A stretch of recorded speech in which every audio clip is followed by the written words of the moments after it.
Oke, selamat datang di Peso Podcast sore hari. Anjay. Podcast hari ini saya bersama Bapak Rudi Masud, ya, selaku Bapak Gubernur Kalimantan Timur. Terima kasih sudah mengundang saya. Oke, saya ingin bertanya nih Pak. Akhir-akhir ini masyarakat ramai membicarakan soal pembelian mobil dinas senilai 8 miliar. Banyak yang penasaran, bahkan ada yang mempertanyakan perusahaan tersebut. Sebenarnya apa alasan utama pembelian mobil itu?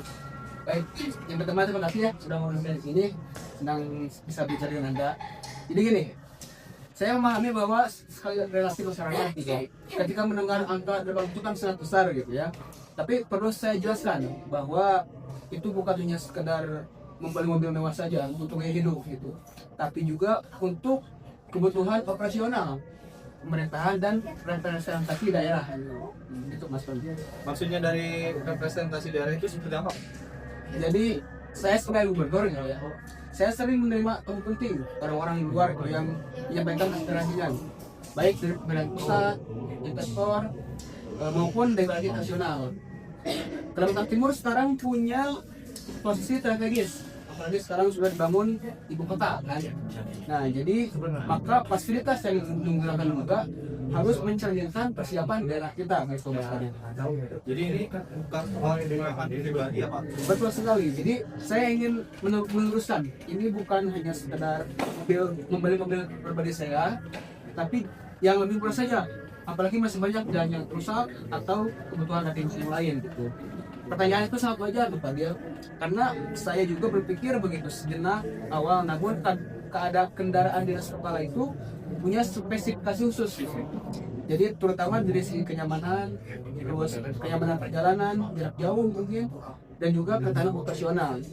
Saya sering melakukan perjalanan kalau ke pelosok-pelosok gitu, kondisi medan yang tidak selalu mudah. Tapi masyarakat mungkin berpikir kenapa tidak pakai mobil yang lebih murah gitu Pak?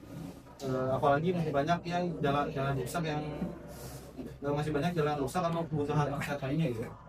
Jadi sangat besar gitu ya. Jadi ini bukan hanya soal faktor kenyamanan saja gitu, tapi juga keselamatan. Kendaraan dengan standar tinggi biasanya memiliki perlindungan yang lebih baik gitu. Jadi terutama ketika saat saya menjabat sebagai negara atau tahu penting gitu. Jadi kalau di sisi anggaran sendiri, apakah pembelian ini tidak mengganggu program lain kan?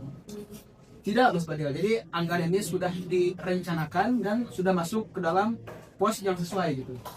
Jadi tidak mengambil dari dana pendidikan, kesehatan, atau bantuan sosial.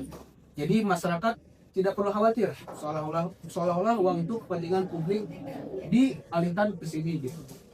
Namun tetap saja banyak yang menilai ini kurang sensitif terhadap kondisi masyarakat. Bagaimana tanggapan Bapak? Saya sangat menghargai gitu ya semua kritik yang saya dapati gitu. Justru kritik itu sangat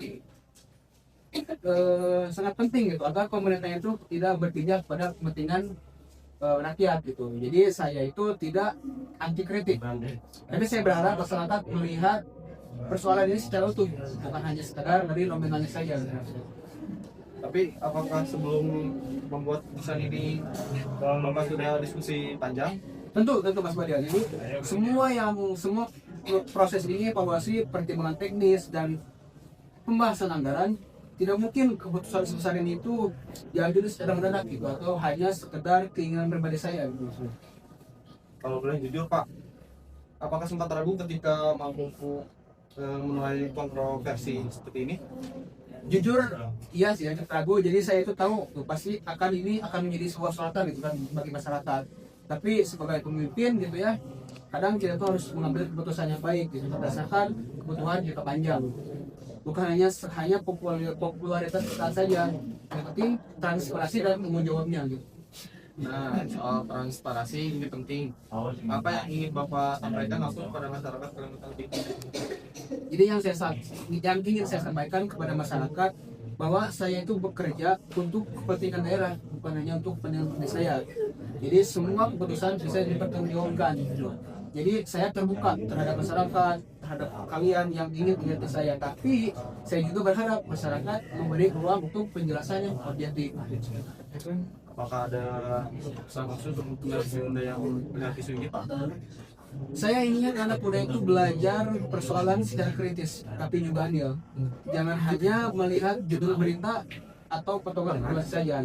Jadi anak muda itu harus mencari-cari konteksnya, pahami data-datanya, lalu berpendapat dan berkritik dengan bijak gitu Mas Fadil. Wah, ini pesan yang sangat bagus sekali Pak. Terima kasih. Terakhir, apakah Bapak menyesal dengan keputusan ini?